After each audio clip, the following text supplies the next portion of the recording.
Okay. सो बच्चों, आज की इस क्लास में हम बात करेंगे एग्रीगेट फंक्शन के ऊपर। जैसा हमने पहले देखा था कि एसक्यूएल फंक्शन की अगर मैं बात करूं, सो एसक्यूएल फंक्शन कितने टाइप के होते हैं? मेरे पास दो टाइप के होते हैं। तो मैं वन बाय वन चीज़ें बता रहा हूं, तो आप इनको साथ के साथ नोट करते रहिए, और वैसे ही मैं पढ़ा रहा हूं जिस तरीके से हम क्लासरूम में पढ़ते हैं। तो कॉपी पेन जरूर लेके बैठिए और इनको साथ के साथ आप नोट कीजिए। सो हमने बात की थी एसक्यूएल फंक्शन की। एसक्यूएल फंक्शन मेरे पास कितने टाइप के हैं? दो टाइप के मेरे पास एसक्यूएल फंक्शन होते हैं। एक होते हैं मेरे पास सिंगल रो फंक्शन, और एक मेरे पास होते हैं मल्टीपल रो फंक्शन। ठीक है, ये हमने पढ़े थे। तो सिंगल रो फंक्शन हम पढ़ चुके हैं। सिंगल रो फंक्शन वो फंक्शन होंगे जो कि मुझे क्या करता है, हर एक रो के लिए रिजल्ट देता है। जिस तरीके से हमने टेक्स्ट फंक्शन पढ़े थे, डेट एंड टाइम फंक्शन पढ़े थे, मैथ फंक्शन पढ़े थे, जो कि जो आपकी टेबल है, टेबल के अंदर जितने भी रिकॉर्ड है, अगर हर एक रिकॉर्ड के लिए आपको कोई रिजल्ट मिल रहा है, that is single row function. Multiple row function कह सकते हैं, या फिर इसको हम क्या कह सकते हैं, एग्रीगेट फंक्शन भी कह सकते हैं। ठीक है, एक ही बात है। Multiple row function, aggregate function, और we can say it is a group function. So group function क्या करते हैं, आपको सिंगल रो के लिए सिंगल रिजल्ट नहीं देंगे, कई सारी रोज के लिए आपको सिंगल रिजल्ट मिलता है। Means single result for multiple rows, single result for multiple rose.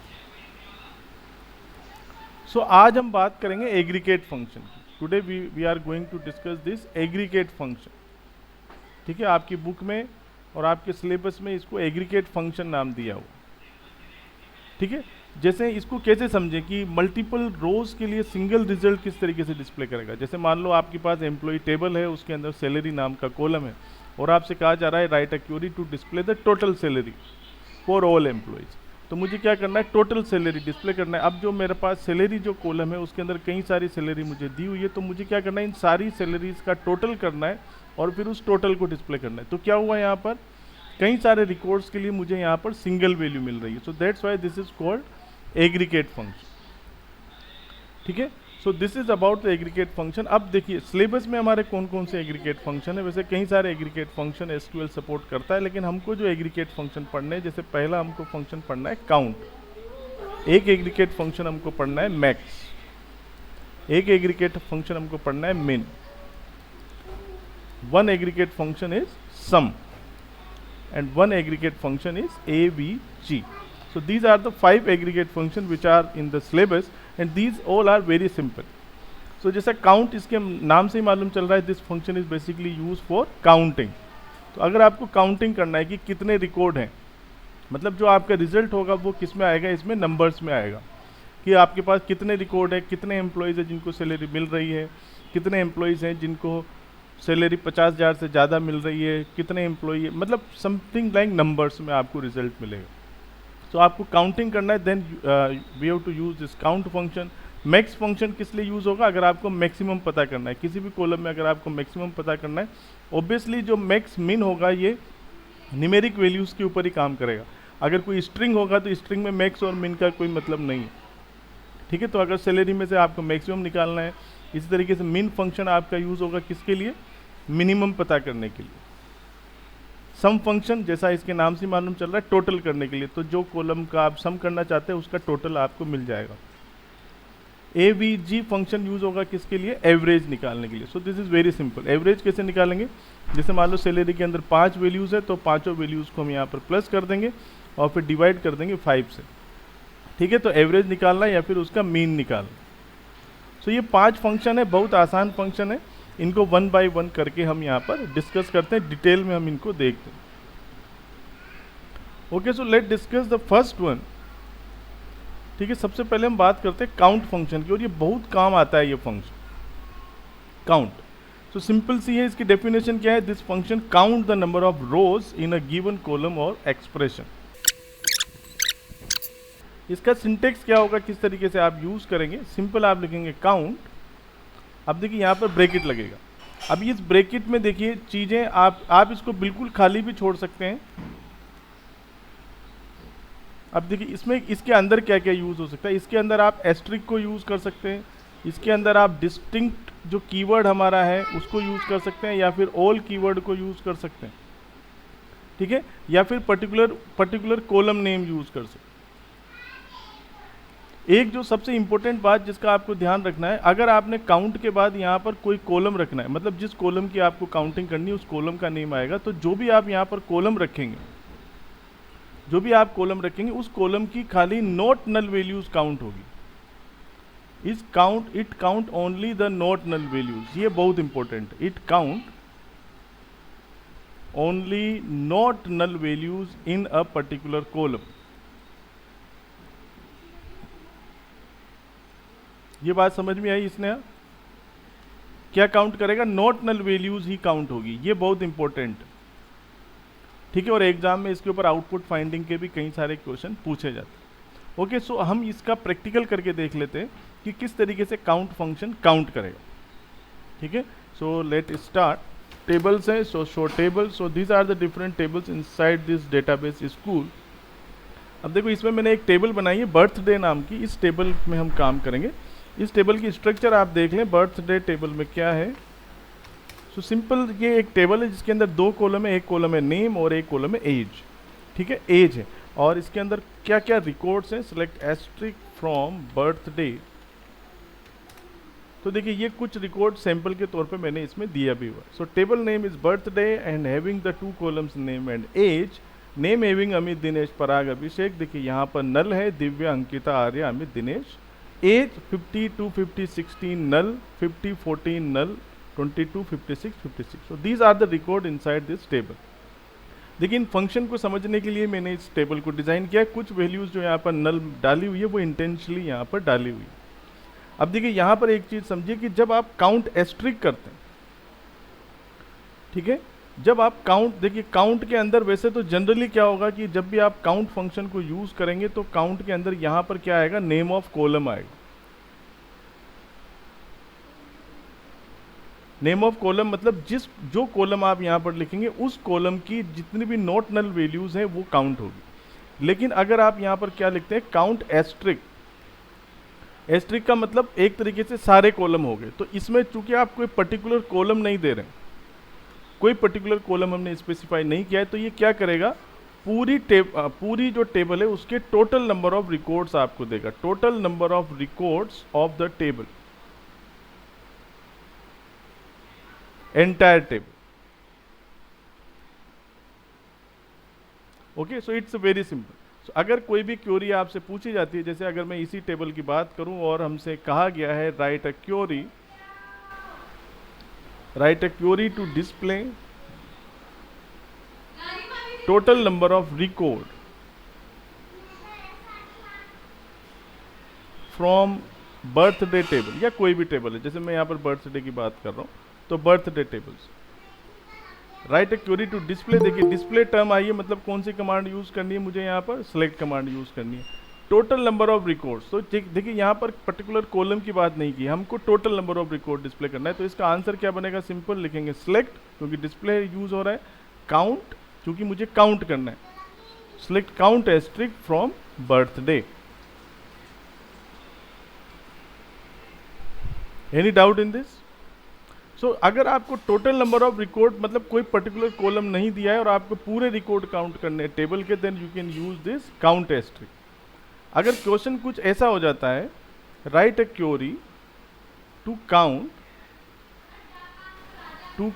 Total not null salary from EMP table, from employee table.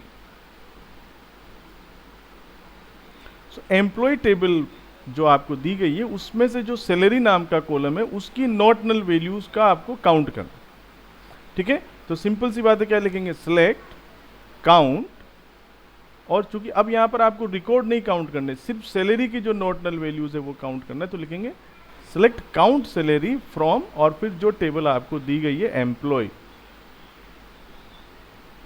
बात समझ में आ गई? और ऑटोमेटिकली जब आप यहाँ पर कॉलम लिखते हैं तो ये नॉट नल को ही काउंट करता है, तो नॉट नल आपको अलग से स्पेसिफाई करने की जरूरत नहीं है, क्योंकि बाय डिफॉल्ट जो काउंट है वो नॉट नल वैल्यूज को ही काउंट करेगा। ओके, तो जैसे इसको हम समझते हैं कि ये मेरे पास अगर बर्थडे टेबल है और मुझे इस टेबल के सारे रिकॉर्ड काउंट करने, then simply I have to write select count asterisk from birthday. तो कितना आंसर आना चाहिए। देखिए अब यहाँ पर आप कोई कॉलम नहीं काउंट करेंगे, टोटल रिकॉर्ड काउंट करेंगे 1 2 3 4 5 6 7 8 9 10। तो कोई सा भी एक कॉलम आप काउंट कर लीजिए, उसमें नल वगैरह सब कुछ आपको काउंट करना है। तो टोटल यहाँ पर है 4 4 8 और 10 record. So result is 10। Okay, अगर आप कोई पर्टिकुलर कॉलम यहाँ पर देंगे, जैसे मैं यहाँ पर लिखता हूँ सिलेक्ट काउंट और इसके बाद में यहाँ पर नेम देता हूँ, कोई भी नेम देता हूँ, जैसे मैं कॉलम का नेम यहाँ पर दे रहा हूँ सिलेक्ट काउंट नेम। तो अब काउंट फंक्शन को मैं अप्लाई कर रहा हूँ नेम कॉलम के ऊपर। तो नेम कॉलम की जितनी भी नॉट नल वैल्यूज़ हैं, देखिए नॉट नल वैल्यूज़ कितनी, इसमें एक वैल्यू है जो कि नल है, तो इसका आउटपुट क्या आएगा मेरे पास, देखिए 9। ओके, इसी तरीके से अगर आप काउंट फंक्शन को अप्लाई करते हैं किसके ऊपर, एज के ऊपर, तो कौन बताएगा क्या रिजल्ट आएगा। देखिए एज में कितनी वैल्यूज हैं यहाँ पर, नल वैल्यूज 2 हैं, 8 आएगा। Very good. तो अगर मैं यहाँ पर दूंगा काउंट एज, तो क्या रिजल्ट आएगा इसका, 8। Okay, so this is a very simple concept of count. Count asterisk, then it will count all the record, count and then the particular column name, then it will count all the not null values for that column. You can use the distinct inside this also. Suppose select asterisk from birthday, so these are the record of birthday table. और आप क्या कर रहे हैं इसमें, अगर आप distinct keyword को यूज करते हैं, देखिए अगर मैं यहाँ पर लिख रहा हूँ, क्या लिख रहा हूँ, काउंट, और फिर मैं यहाँ पर लिखता हूँ distinct age from birthday। ठीक है, सिलेक्ट इसके आगे रहेगा। सो सिलेक्ट काउंट, कुल मिला के मैं आपको समझाना चाह रहा हूँ डिस्टिंक्ट कीवर्ड का। तो अगर आप डिस्टिंक्ट यूज करते हैं तो जो कॉलम आपने यहाँ पर दिया है, उस कॉलम की जितनी भी डिस्टिंक्ट वैल्यूज हैं, जितनी भी यूनिक वैल्यूज हैं, उन यूनिक वैल्यूज की ये काउंटिंग करेगा। सो बाय डिफॉल्ट यहाँ पर क्या होता है, ऑल होता है, मतलब वो सारी वैल्यूज को काउंट करता है, सारी नॉट नल वैल्यूज को काउंट करता है। लेकिन अब ये क्या करेगा, अगर आपने डिस्टिंक्ट लगा दिया तो जो कॉलम आप यहाँ पर देंगे, उस कॉलम की जितनी भी डिस्टिंक्ट वैल्यूज है सिर्फ वही काउंट होगी। ओके, सो अगर क्वेश्चन कुछ इस तरीके का आता है कि write a query to count all the distinct values of age in the birthday table, age की सिर्फ डिस्टिंक्ट वैल्यूज को काउंट करना है, then we have to use this distinct keyword. So suppose this is a table and we have to count all the distinct values of age. So distinct values की बात क्या है, जैसे मान लो यहाँ पर मैं देखूँ 50, 250, 16, ये ठीक है, नल को तो वो वैसे भी काउंट नहीं करेगा। अब देखिए 50 यहाँ पर फिर आ रहा है, तो 50 यहाँ पर भी है, 50 यहाँ पर भी है, 2 बार 50 है तो वो एक ही बार आएगा। तो मैं काउंट करता हूँ 1 2 3। अब इसको काउंट नहीं करूँगा क्योंकि ऑलरेडी काउंटेड 4, क्योंकि ये भी यूनिक वैल्यू है 5, और देखिए 50 तो 6, और इसको फिर वापस काउंट नहीं करूँगा क्योंकि 56 दोबारा आ रहा है। सो 1 2 3 4 5 6, सो 6 यूनिक वैल्यू इसके अंदर है। So let select count distinct age from birthday. और बच्चों इस जो आपके ग्रुप फंक्शन होंगे, उनके जो क्वेश्चन आएंगे वो आपके आउटपुट बेस्ड ही आएंगे। इसमें एरर है, क्यों आई है, क्योंकि कुछ स्पेलिंग मिस्टेक मैंने की है। Okay, distinct age, so spelling mistake थी DISTINCT, so you can see we are getting the 6 values. Any doubt in this? अगर मैं इसको नेम के ऊपर अप्लाई करूंगा तो नेम की कितनी डिस्टिंक्ट वैल्यू, देखो अमित, दिनेश, पराग, अभिषेक, 4 हो गए, 5 हो गए, दिव्या 6 हो गए, 7 हो गए, अमित दिनेश फिर दोबारा आ रहा है, तो 1 2 3 4 5 6 7। So select count asterisk, select count distinct name.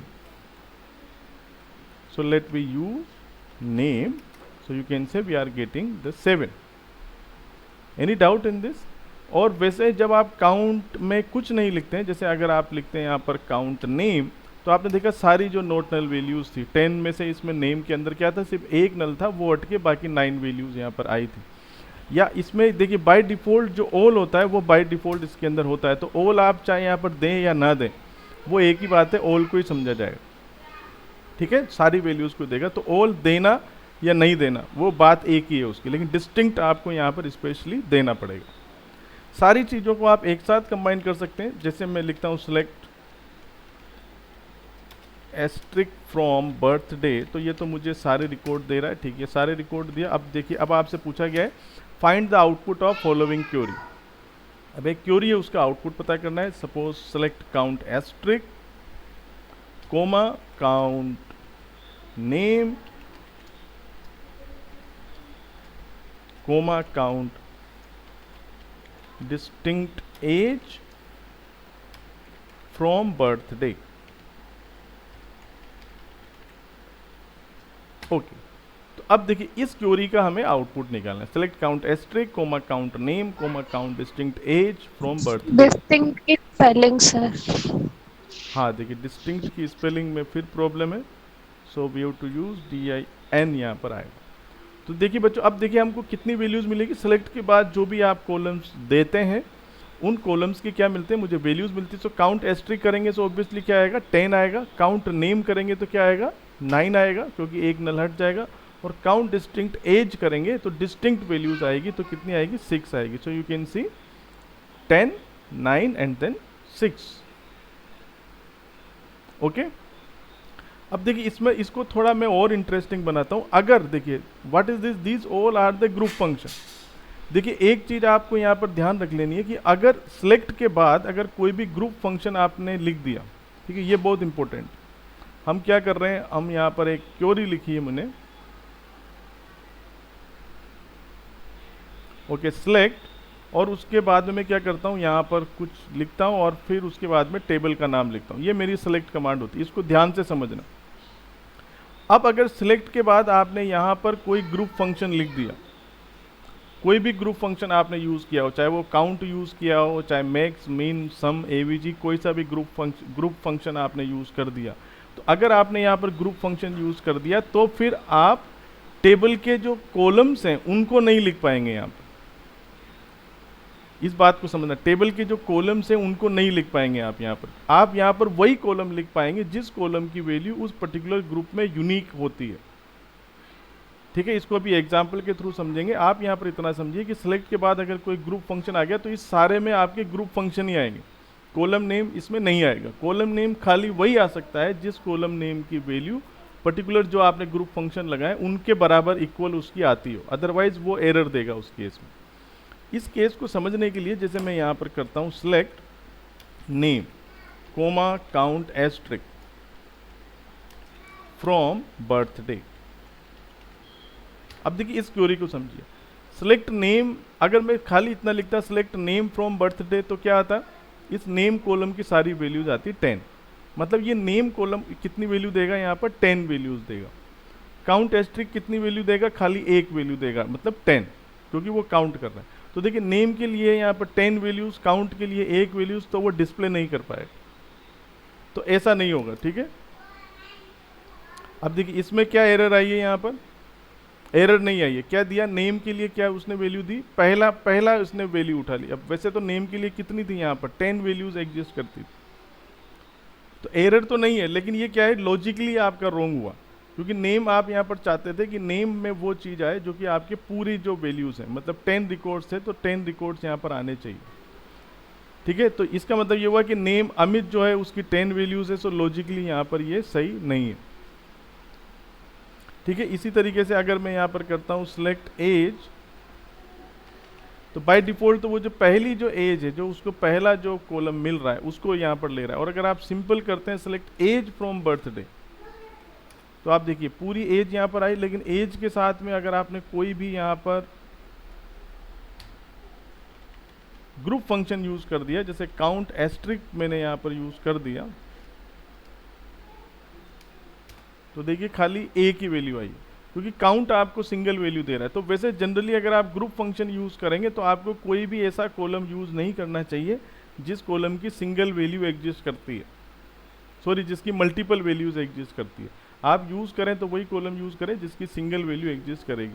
और भी ग्रुप फंक्शन यूज करता हूँ, जैसे मैंने यहाँ पर यूज किया है सम एज, तो वही वाली बात है, ग्रुप फंक्शन के साथ वही प्रॉब्लम। ओके, ये चीज़ समझ में आई बच्चों। सो सेलेक्ट के बाद अगर कोई ग्रुप फंक्शन आपने लगाया तो फिर ऐसा कॉलम आप यूज़ नहीं करेंगे जिसकी मल्टीपल वैल्यूज एग्जिस्ट करती है। So this is about this count function.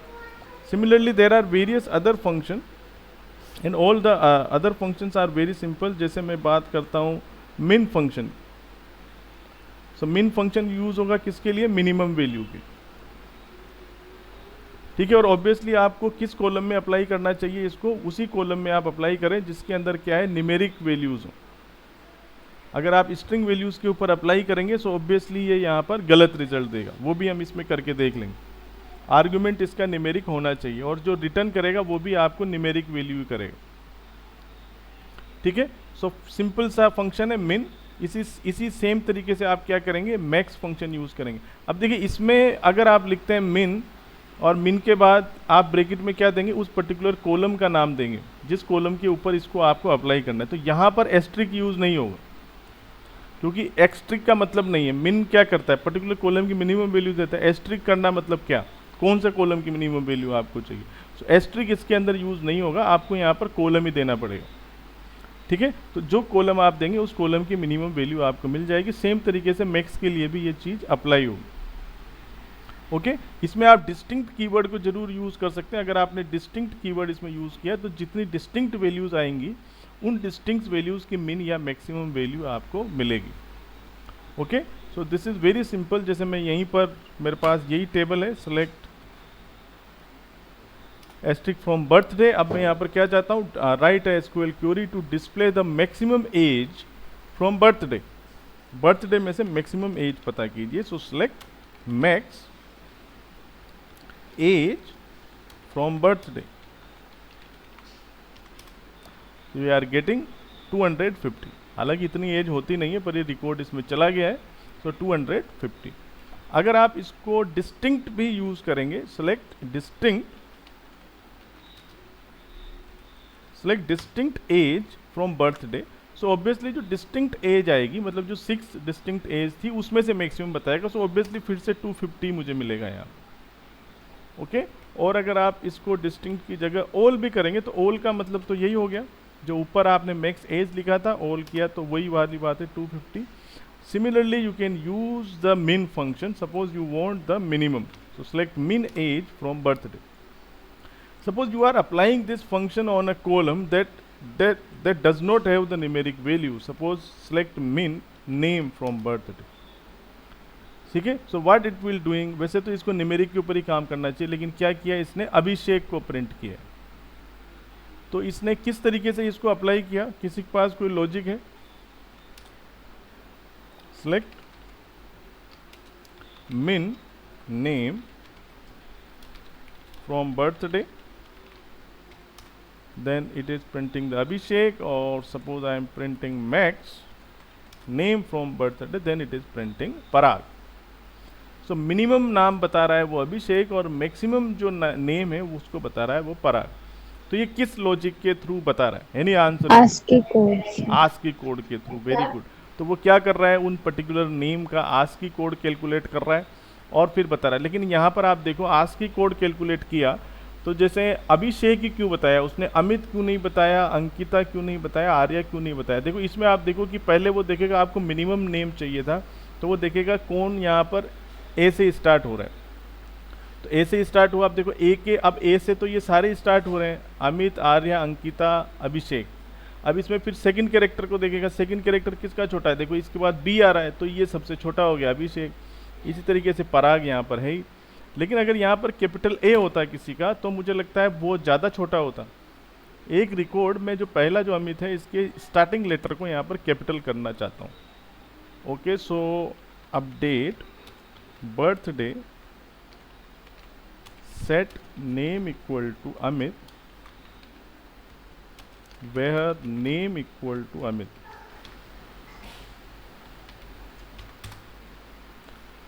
To record updated. अच्छा वो नीचे वाला भी इसमें हो गया क्योंकि दोनों का नाम अमित अमित था तो ये हो गया। अब मैं इसमें मिनिमम को अप्लाई करता हूं, मिन नेम।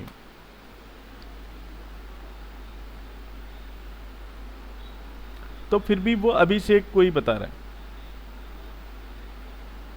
तो चूंकि ये केस सेंसिटिव नहीं है तो वो सबको स्मॉल और कैपिटल दोनों को इक्विवेलेंट समझ रहा है। तो नॉर्मल जो हम मिनिमम मैक्सिमम निकालते हैं नेम के अंदर शॉर्टेड ऑर्डर में, उसी तरीके से। तो कैपिटल और स्मॉल का यहाँ पर कोई इशू नहीं है।